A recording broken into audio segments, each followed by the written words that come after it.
So what we're going to be finishing off today is the second half of chapter 8, where we're going to look at two specific topics. The first one is called changes in a person's psychological state as we move from normal waking consciousness to altered state of consciousness. And the second topic is just looking at an experiment that was done that assesses things like sleep deprivation on people's ability to concentrate and to have a good level of conscious awareness. So the first topic we're looking at today is obviously focusing on the changes in psychological state, okay, and the different factors that really differentiate a normal waking conscious state to an altered state of consciousness. So yesterday, you might remember that I talked about the fact that an altered state of consciousness is distinctly different from a normal waking state of consciousness because of a number of factors. And so these are the factors that we are going to go into today and try to understand how are these factors different in a normal waking state as compared to an altered state of consciousness. So let's go ahead and just look at all of them now. So the first one is called content limitations, and content limitations is basically to what extent can you control what kind of information, what kind of content comes into your conscious awareness, okay? In normal waking consciousness, obviously, as we mentioned yesterday as well, the kind of content and the kind of information that you're dealing with is a lot more controlled. You can restrict, okay? If you can restrict what kind of information comes into your awareness or into your consciousness. So if you're doing a SAC and then your thoughts about something that happened to you the previous day or a fight that you had with your friend, if those thoughts come into your head while you're trying to complete a SAC, you will automatically kind of block them. You won't really entertain those thoughts, okay? Because you know you have to focus on the SAC that's in front of you. And so in that way, you are able to kind of control the content that you are aware of or that you become consciously aware of in normal waking states. So this is like a state like focused attention, normal waking consciousness. Basically, whenever you're alert and aware, you are able to control the kind of content that you're exposed to. In altered states of consciousness, there are way less limitations, okay? So there's less, you've got less of an ability to control what kind of content comes into your consciousness. And for that reason, we say that you are less able to restrict the kind of information that comes into your consciousness, okay? You have less filter in terms of what you allow and what you don't allow to come in. So this might be why some people, you know, when they fall asleep, when they start dreaming about things that they wouldn't normally think about in normal waking consciousness. Even if you think about something like daydreaming usually happens when people are awake. But because daydreaming is an altered state of consciousness, the kind of content that's coming in, the kind of, I don't know, castles that you're building up about what you're going to become in the future, what you're going to do, the kind of person you're going to be, all of those things, there's no limitation, okay? You're not limiting that kind of content, okay? And so for that reason, sometimes depending on what altered state you're experiencing, you may or you may not have a good ability to filter that information. We know that with sleep, with dreaming, with nightmares, we really can't control what kind of content comes in, okay? And especially kids who have been exposed to trauma, who continuously have nightmares about that trauma. It's not like they want to have nightmares about that scary experience or traumatic experience, but it's just that they can't control or stop that content from coming in and becoming a nightmare for them when they fall asleep. Okay, so that's content limitations. The next thing we're looking at is controlled and automatic processes. So controlled and automatic processes basically relate to a person's ability to perform two or more tasks at the same time. And it's basically referring to how difficult the task is to begin with. So yesterday, when we talked about divided attention, we talked about the fact that in divided attention, you can usually do two or more tasks that you're pretty good at doing at the same time. For example, driving a car and singing. For you guys, maybe like texting and watching TV, okay? Those are tasks that most of us would be quite, expert in. We're pretty good at doing them. And so we don't need to put our selective attention into doing one task or the other because we've done these tasks millions of times. You know, you text every day, adults drive almost every day. So it's like, these are automatic processes, okay? Automatic processes means that we don't require a lot of selective attention to do them, okay? So obviously when you're first starting to drive, you are putting a lot of selective attention. You're overthinking every single thing that you're doing. But when you become like a driver for a few years, after you get your green Ps, after you get your full license, you don't always notice what you're doing. You just do it automatically, okay? So in an altered state of consciousness, there's a lower ability to perform controlled and automatic processes, okay? So if someone comes in and they're drunk, they won't be able to complete tasks that are usually easy or automatic for them. In the same way, they would also find some difficulty in trying out new tasks, okay? New tasks that are difficult for them or that they haven't done before. In altered state of consciousness, there can also be a decline in the ability to use selective attention, okay? If you're sleep deprived and you're falling in and out of sleep, you're not going to be able to selectively attend to something, okay? In other words, if you're daydreaming, I'm not going to be able to expect you to answer a question as well as someone who was paying focused attention in class. So obviously, in terms of attention, both our selective attention and our divided attention is affected in an altered state as compared to a normal waking state of consciousness. Time orientation is basically this idea that when we are in an altered state of consciousness, our sense of time actually changes. And so sometimes you might have experienced that when you take a nap and you wake up, you feel like that nap was just for 10 minutes, but then you look at the clock and you're like, oh my God, 3 hours have passed by. Okay, so when we're in an altered state of consciousness, whether it's sleep, whether it's daydreaming, whether it's meditation, we might not necessarily perceive time in the same way or at the same speed in which time passes in a normal waking state. Okay, in normal waking consciousness, we say that we tend to have a clear sense of time. We know that 1 hour passing by feels like 1 hour passing by. Okay, in altered states of consciousness, time doesn't really have much of a clear definition there. Our sense of time can become distorted. Distorted means it becomes warped. It doesn't feel like it's real. Okay, so time might start to feel like it's going extremely fast or extremely slow, depending again on which type of altered state of consciousness you're in. So that's basically what we call as time orientation. Why do we call it time orientation? Well, that's the key word. And okay, time orientation means how do you orient? Orient means how you position yourself. How do you feel that you are positioned with reference to time passing by you?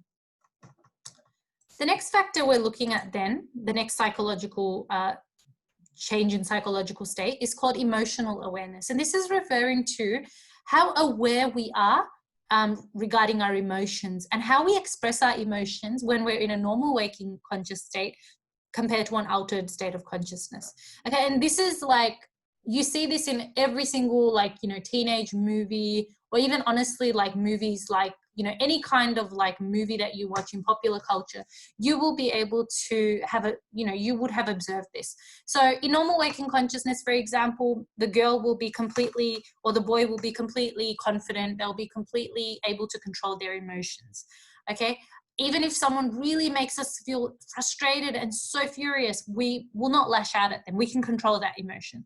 However, in an altered state of consciousness, for example, if someone is drunk, if someone is under the influence of drugs, like a drug-induced ASC, they will either become more angry, or they will become more upset, or they will show some other kind of intense show of emotion there, and they're unable to control their emotions normally when it comes to altered states. So people who are like in an alcohol-induced state, you often see in movies, they start crying about something that happened to them 3 weeks ago that they were bottling up inside.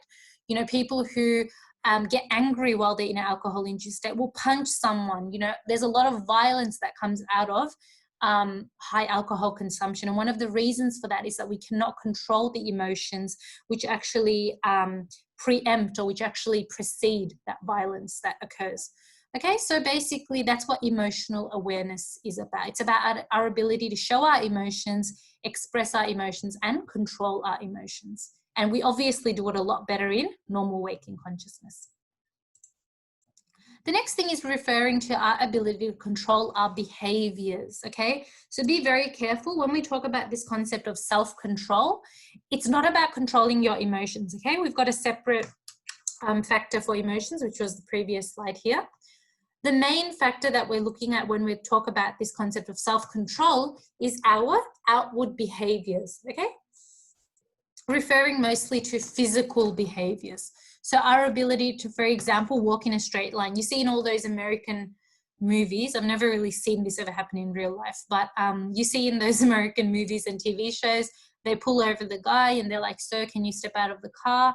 And then they get the guy to walk in a straight line to see if he's drunk. Because actually, to be honest, if you are drunk, your coordination does become affected. And so if you're not able to walk on a straight line and you keep stumbling here and there, or, you know, stepping out of that line, that might be a sign to that police officer that, yes, this guy is drunk, because he can barely control his own physical behaviors.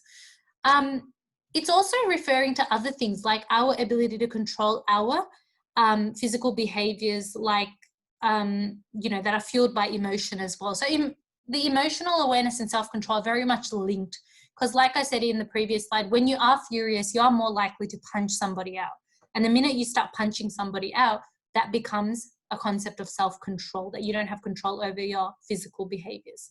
Okay, so in altered states of consciousness, we obviously do have less control over our actions and movements, as you can see in these two examples here.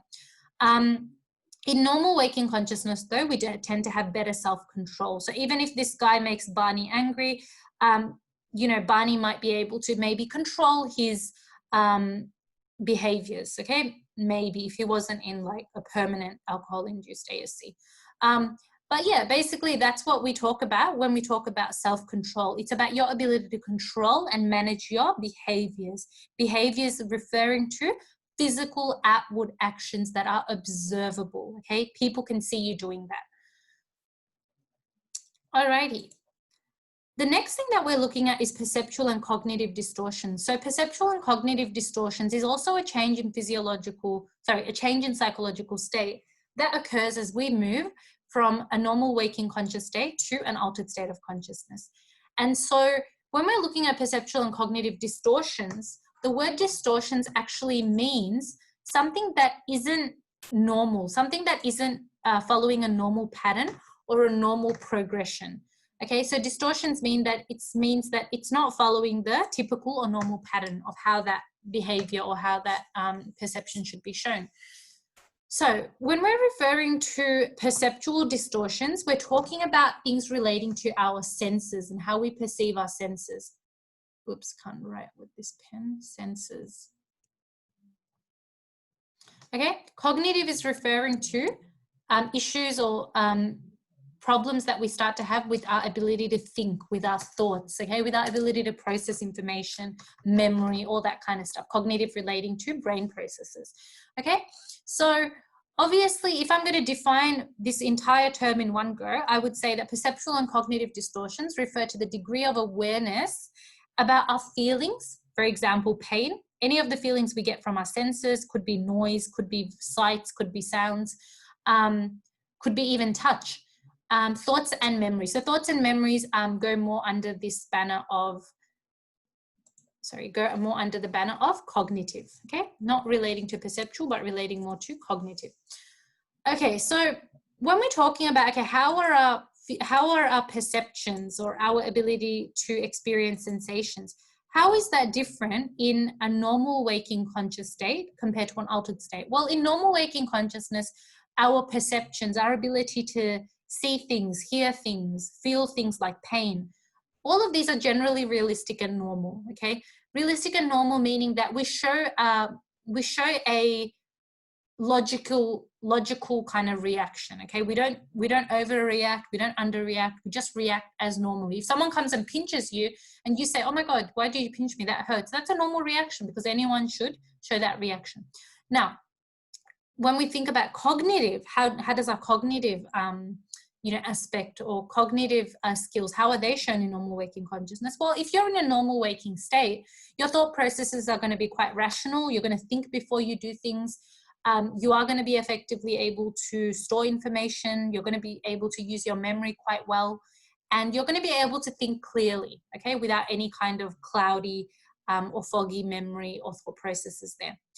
The opposite is true, though, for an altered state of consciousness. So in altered states of consciousness, especially with things like pain, you might actually have you might actually experience more pain, okay? Or you might experience less pain. And so this little GIF that was showing up before was actually Oprah running over some hot coals, okay? So they're really hot, but because she's gone to this kind of spiritual camp where they get you to really meditate, to get to this higher level of, you know, a thinking plane kind of thing, she is able to run over those hot coals and probably not feel as much pain as she would have when she, you know, as compared to when she was in a normal waking state. All right, so that's basically talking about the differences in altered state of consciousness and normal waking consciousness in terms of perceptual components.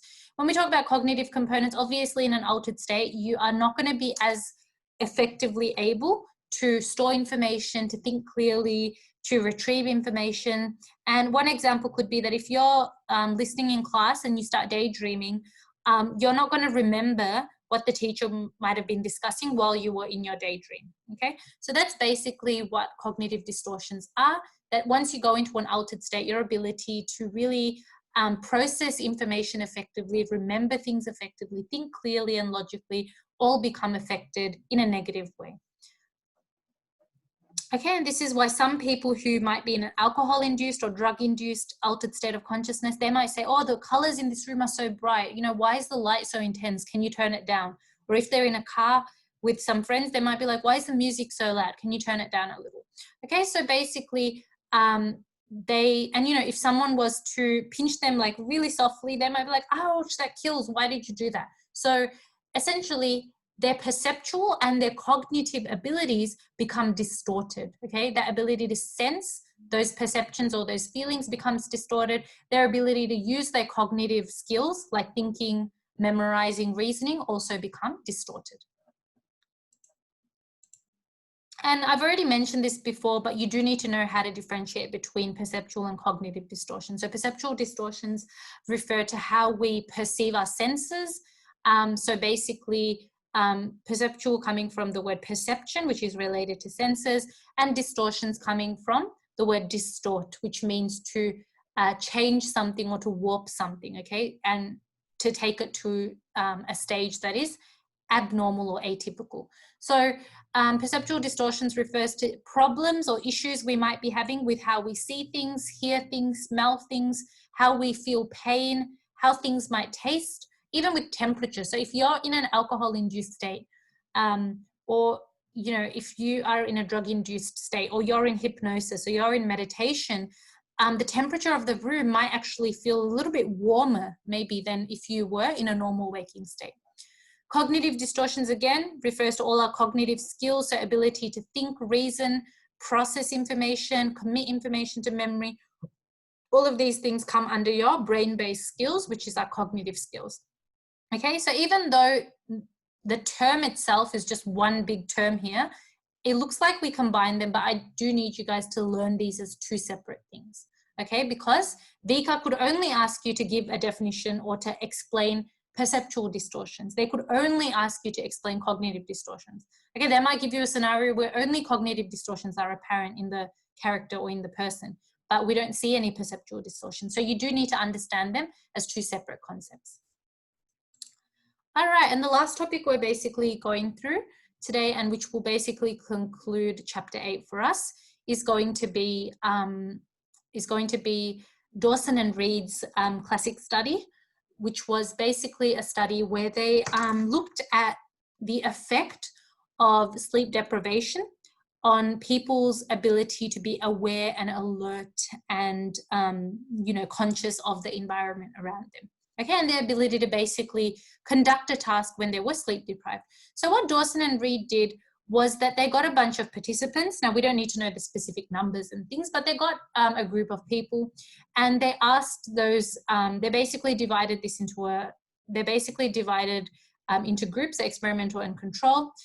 And basically they conducted a study where patients had to be sleep deprived for one full night. Now in their study, they called this sustained wakefulness. So for one full night, the patients had to be awake, okay? They had to be sleep deprived. Now, when these patients were then given a cognitive task the next day, they performed very poorly, okay? So what they did was they also got another group of participants to get drunk to a level that they reached a BAC or blood alcohol concentration level of 0.05. So that is the legal limit, okay? That is the legal limit that you can reach, the maximum limit you can reach before you are deemed like incapable of driving, essentially. Okay, so basically they compared the results of these patients who had 1 full night of sleep deprivation, and they found that these guys made almost the same mistakes as a person who reached a blood alcohol level of 0.05 and then completed a cognitive task. So there were a lot of similarities in terms of the lack of awareness and the lack of concentration that these participants, both the ones who were sleep deprived and the ones who had a BAC of 0.05, were actually showing. Now, the same participants were used in the alcohol condition of the experiment. Okay, so this is kind of like a repeated measures design here. Now, they consumed the alcohol. So one condition was where the participants consumed enough alcohol till it reached 0.05. And then in the second condition, they got these participants to then go 2 times above the legal limit. So to consume enough alcohol until the BAC level reached 0.1%. Okay, so this is 2 times the legal limit. Now, in both of the conditions, what Dawson and Reid found was that alcohol consumption and sleep deprivation, okay? Alcohol consumption, whether you're drinking enough alcohol to reach these limits or whether you've just been sleep deprived for 1 full night, in both of those conditions, participants did show decline in a cognitive task, okay? They showed reduced hand-eye coordination. They showed decline in concentration. They were not able to use selective attention well, as we already know, and decision-making was a big issue. So they took longer to make decisions, which would be really quick decisions they would have been able to make if they were in a normal waking state. Okay, so what this study actually shows us at the end of the day is that when you are moderately sleep deprived, this can actually affect your ability to complete a cognitive task to a much bigger extent or a bigger impact than what people originally thought. Okay, this study was published in 1997. At that point in time, people would never think of comparing someone who is drunk to someone who's been sleep deprived, okay? So you don't generally make the link there that a person who is drunk and a person who's sleep deprived will kind of make the same amount of mistakes on a cognitive task. But this study actually proved to us and supported this idea that yes, moderate sleep deprivation up to 1 full night, like pulling an all-nighter, can actually affect your ability to complete tasks to a safe and acceptable standard, okay? And so how these results were then implicated in real life was that Dawson and Reid were the reason that TAC started to make all these campaigns like don't drink and drive, you know, if you feel tired, take a 15-minute power nap, pull over and just have a little nap. All that kind of stuff was because of this study that showed that there's no point in TAC, you know, creating all these ads saying that don't drink and drive, you're a bloody idiot, when they're not acknowledging the role of sleep deprivation in causing people to make very similar mistakes to those who actually consume alcohol. Okay, and obviously Dawson and Reid wanted to make sure that the results were reliable. So to ensure reliability of the study, they did conduct a follow-up study. So they replicated the study again themselves, and they found that the results were again consistent and did support the results of the first study. So Dawson and Reid's study was a really breakthrough study which showed and which really opened up the eyes of a lot of these you know, driving associations, a lot of associations connected to you know, sleep disorders and things, showing that it's not just, and you know, it's not just enough that we, you know, give a bad rep for alcohol as affecting driving, but we need to also give a bad rep for sleep deprivation. Okay, and so obviously a lot of rules regarding night shifts in a lot of professions were actually rechecked and revised in accordance with this to make sure that employees, whether you were a truck driver or working night shifts, or whether you were a surgeon, you did have proper sleep the night before your shift, so you wouldn't make silly mistakes because of not being able to concentrate.